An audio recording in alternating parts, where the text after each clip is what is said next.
L'histoire de Notre-Dame d'Akita est l'un des récits mariaux les plus impressionnants et mystérieux du XXe siècle.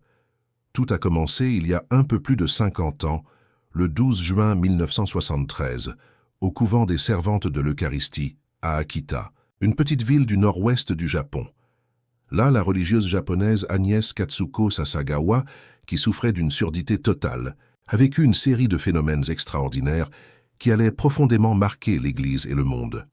Il y a un peu plus de 50 ans, dans une petite ville du nord-ouest du Japon appelée Akita, s'est produite une série de phénomènes extraordinaires qui intriguent encore aujourd'hui les fidèles et les chercheurs. Une statue en bois de la Vierge Marie a pleuré 101 fois, a saigné et, plus impressionnante encore, a parlé à une religieuse complètement sourde.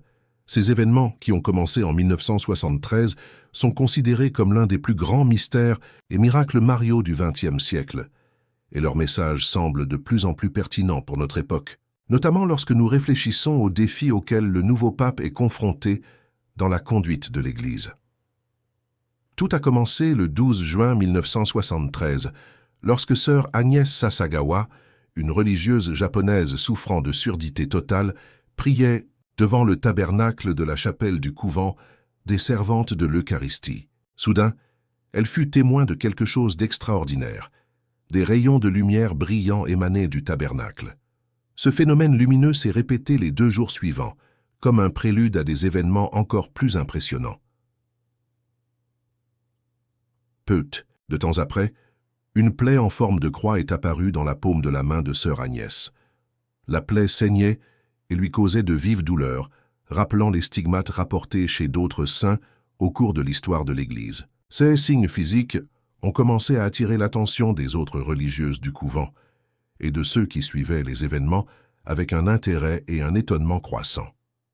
Le 6 juillet de cette même année, un événement encore plus extraordinaire s'est produit. Alors qu'elle priait, sœur Agnès entendit une voix qui semblait provenir de la statue en bois de la Vierge Marie présente dans la chapelle. Le plus surprenant est que, bien qu'étant complètement sourde, elle comprit parfaitement le message. « Priez beaucoup pour le pape, pour les évêques et pour les prêtres. Depuis votre baptême, vous avez toujours prié fidèlement pour eux. Continuez à prier beaucoup, beaucoup. Dites à vos supérieurs tout ce qui s'est passé aujourd'hui et obéissez-leur en tout. » Ce même jour, des gouttes de sang commencèrent à couler de la main droite de la statue, un phénomène qui se répéta 4 fois et fut observé par plusieurs personnes. La plaie dans la main de la statue resta visible jusqu'à la fin du mois de septembre, lorsque l'image commença à suer, surtout sur le front et le cou, comme si elle était vivante et souffrante.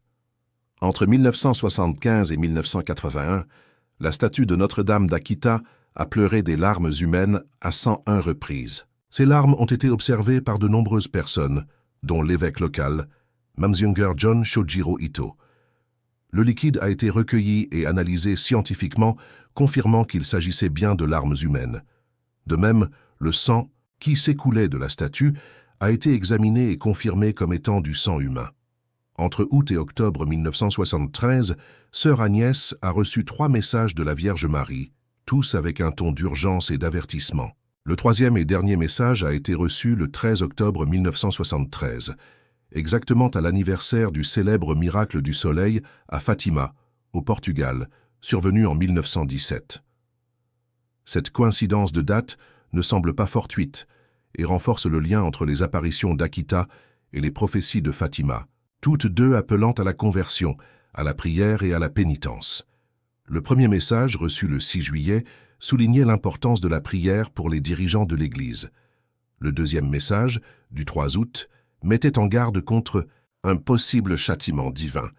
Le Père céleste se prépare à infliger un grand châtiment à toute l'humanité. Ce sera un châtiment plus grand que le déluge, comme on n'en a jamais vu. Le feu tombera du ciel et anéantira une grande partie de l'humanité, aussi bien les bons que les mauvais, sans épargner ni prêtres ni fidèles.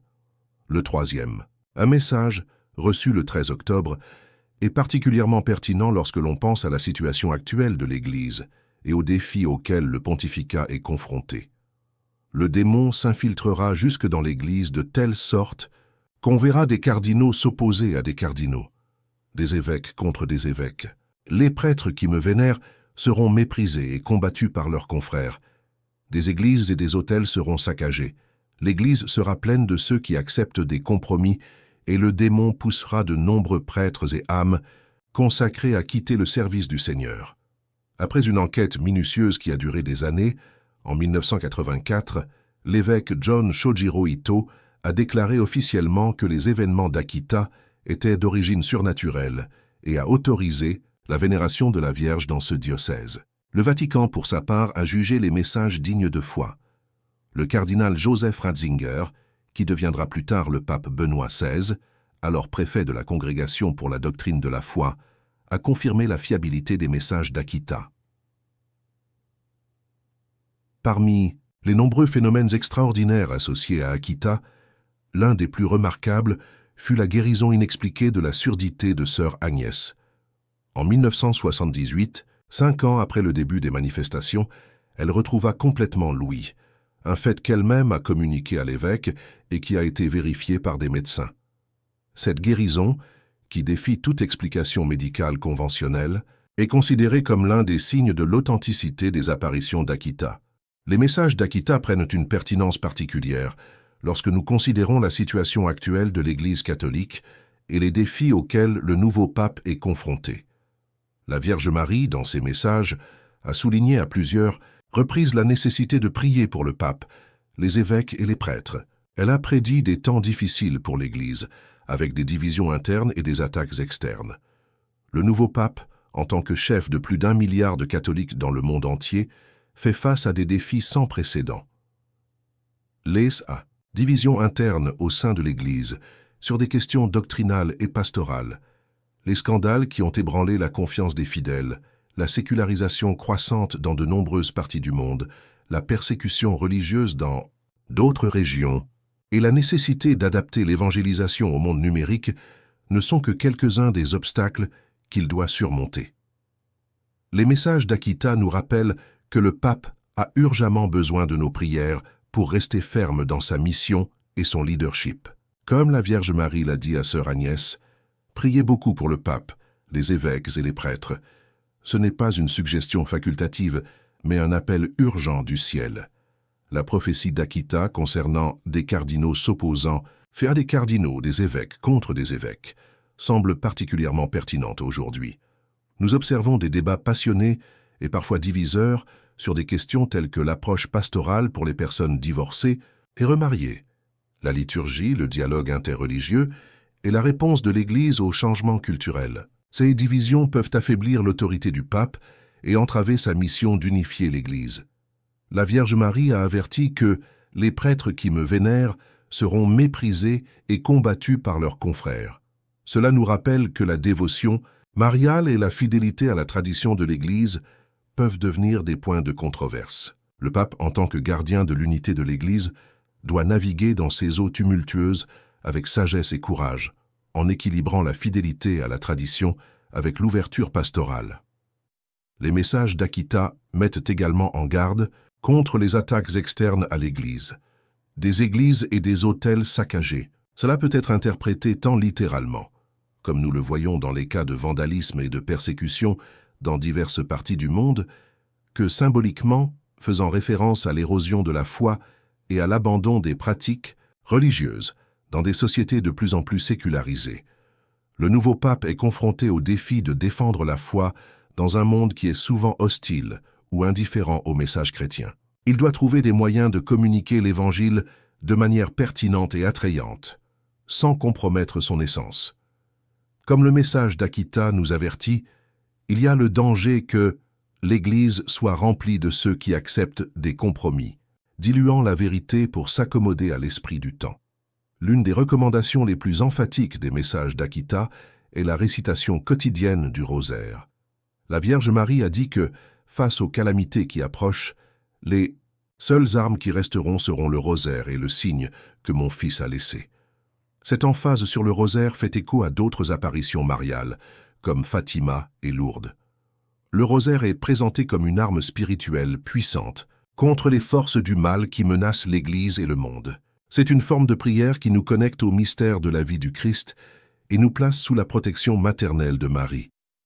En récitant le rosaire pour le pape, nous contribuons spirituellement à renforcer son leadership et à le protéger des attaques de l'ennemi. En plus de la prière, les messages d'Akita soulignent la nécessité de la pénitence et du sacrifice. La Vierge Marie a demandé à sœur Agnès d'offrir ses souffrances pour le salut des âmes et la sanctification des prêtres. Cet appel à la pénitence est un rappel que tous les fidèles sont appelés à participer à la mission rédemptrice du Christ. Offrir des sacrifices pour le pape et l'Église est une manière concrète de soutenir spirituellement le ministère pétrinien.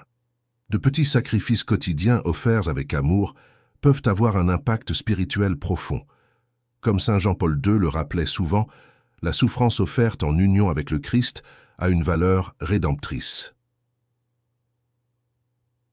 Les messages d'Akita nous invitent à être attentifs aux signes des temps et à reconnaître l'urgence de la situation actuelle. La Vierge Marie a mis en garde contre un possible châtiment divin si l'humanité ne se convertit pas. Ce n'est pas une peur apocalyptique infondée, mais un appel à la responsabilité morale et spirituelle. Le nouveau pape a la tâche difficile d'interpréter les signes des temps à la lumière de l'Évangile et de guider l'Église à travers des eaux tumultueuses. Il doit discerner quand parler prophétiquement contre les injustices et les maux moraux, et comment le faire de manière à être entendu dans un monde saturé d'informations et souvent résistant à la vérité. Le 15 août 2024, en la fête de l'Assomption de Notre-Dame, sœur Agnès Sasagawa est décédée, mettant fin à sa mission terrestre. Sa vie de prière, de souffrance et de témoignage a laissé un héritage durable. Elle nous enseigne l'importance de la fidélité dans les temps difficiles, de l'obéissance à la volonté de Dieu et de la confiance en l'intercession maternelle de Marie. Sœur Agnès a vécu les messages qu'elle a reçus. Elle a prié fidèlement pour le pape et les prêtres, offert ses souffrances pour l'Église et est restée humble et obéissante à ses supérieurs. Son exemple nous inspire à faire de même, surtout maintenant, alors que le nouveau pape fait face à des défis sans précédent. Les messages d'Akita ne sont pas seulement des avertissements sombres, mais un appel à l'action. Ils nous invitent à intensifier nos prières pour le pape et l'Église, à offrir des sacrifices pour la conversion des pécheurs et à faire confiance à la protection maternelle de Marie en temps d'épreuve.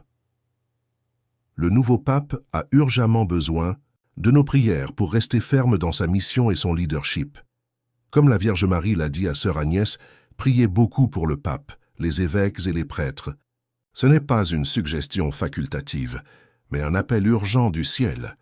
Que les larmes de Notre-Dame d'Akita nous émeuvent à la compassion et à l'action. Que ces messages nous éveillent à l'urgence des temps dans lesquels nous vivons, et que son intercession maternelle protège le pape, l'Église et toute l'humanité des dangers qui nous menacent. Notre-Dame d'Akita, priez pour nous et pour notre pape.